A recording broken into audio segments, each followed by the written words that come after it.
Hello,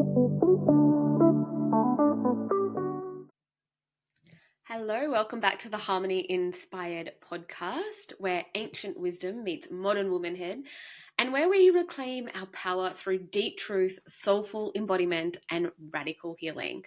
Today's episode might feel a little edgy, and that's exactly why you need it. We're talking about the lies we tell ourselves, the tiny stories, subtle justifications, and beliefs we repeat, often unconsciously, that keep us stuck, small, and disconnected from our full expression. These are not the lies other people tell us. These are the lies we've learned to tell ourselves.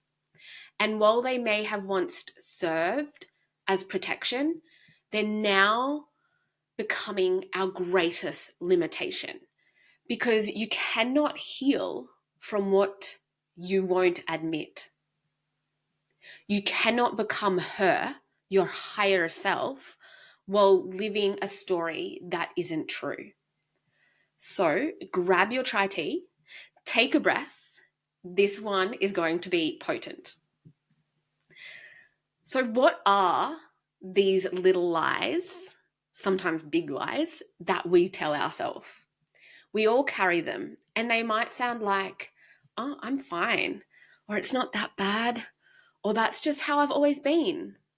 Or this one I hear a lot, I don't have time, or it's just part of getting older, or I'll feel better once the kids are older, I lose the weight, or work slows down. They're sneaky and they're often socially accepted, but they block your evolution. In Ayurveda, would say these lies are a form of mental armor, undigested beliefs that clog the subtle channels of blocking prana, intuition, and transformation. In modern terms, they're subconscious programming, often inherited, reinforced, and never questioned. So, why do we lie to ourselves? Lying to ourselves is rarely intentional at the start. It is often a form of protection. But somewhere along the way, your nervous system decided that truth was unsafe, that being fully seen, even by yourself, might lead to rejection, shame, failure, or loss of control. So we numb, we justify, we delay, we build a life on half truths. But here's the paradox. The more we avoid the truth, the more disconnected, exhausted, and unfulfilled we become. And eventually, the body begins to speak. Ayurveda, that unprocessed mental and emotional energy, including these false beliefs, crystallizes in the body. This can manifest as burnout. I see this a lot. Digestive issues. Another one I see a lot in my clinic. Hormonal imbalances. Yeah, you guessed it. See it all the time in my clinic. Anxiety, and reproductive dysfunction. Lies create energetic friction, and friction blocks flow. The top lies blocking women's healing that I have seen in the last 6 months, I would say, because when I was thinking of this episode, I was just thinking of the people I've seen in the last 6 months. And I would love to let you in on some of those common lies that I have seen in my clients and in my community. So not just in my clinic, but also in my community. And a huge one I see a lot is, I'm not enough. I'm not. And this lie leads to overgiving, perfectionism, and adrenal fatigue. I really see this so much in my clients who suffer from adrenal fatigue. And they're often the Pitta Vata types who do push through and who are always trying to achieve and excel in whatever they're doing. Another one I see a lot And also, I'm going to admit here, another one I tell myself, okay, this I'm calling myself out here, is if I slow down, I'll fall behind. A modern distortion of masculine energy. Yes, I said it. I am part of the problem here. Now, if we look at this from a TCM perspective, so traditional Chinese medicine, this reflects depleted yin and overdriven yang energy. And this is also prevalent with the Pitta Vata types of constitutions in Ayurveda, resulting in burnout, anxiety, and hormonal chaos. And yes, I have been there. I have dealt with all of those due to this lie that I told myself. Another one that I am seeing a lot with clients is I can't trust my body, or I am inherently flawed. They think their body is flawed, or some way they are flawed. Now, this is a huge one. And I feel like I may have discussed this briefly on another podcast, because it's crazy how often this one is coming up a lot in this last, I would say, year. And it's often born from years of just symptom management, medical gaslighting, or trauma. And Ayurveda teaches that your body is not the problem, it is the messenger. Okay, your body is not flawed, you are not inherently flawed. And sometimes it's not even your belief, it's a belief that you have absorbed from other people. So this is a huge one.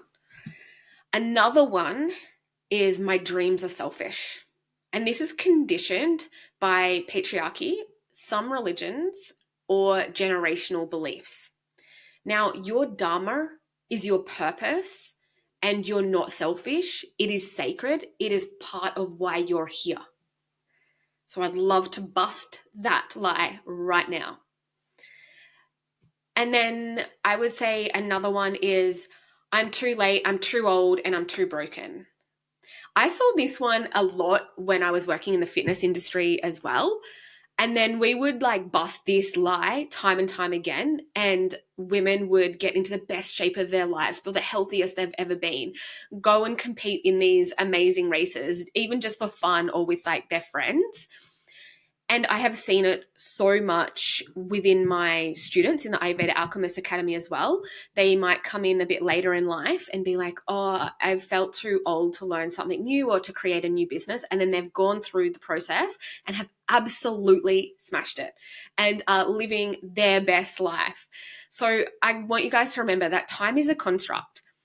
Healing is cyclical, and that is like healing your body, your mind, the way that you think, anything that can come under the umbrella term of healing. Your power doesn't expire.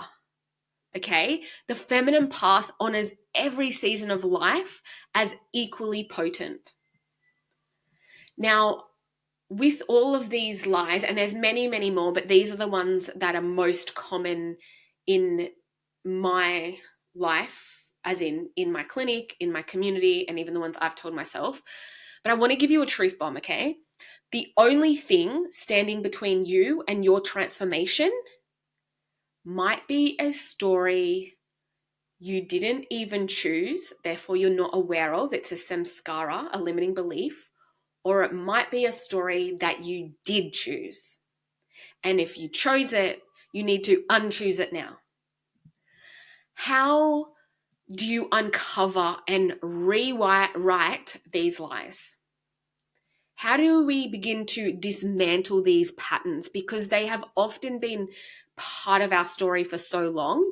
And what I see as, these lies keep us playing small. They keep us where we're at. And I like to often say to my clients who are wanting to change, are wanting a different outcome from what they have now, is you have to choose your hard. You can choose the hard, which is the hard you're in now, staying stuck and staying the same. And it might be a little bit more comfortable than choosing the hard, which is to make changes and have the unknown be part of your protocol at the moment.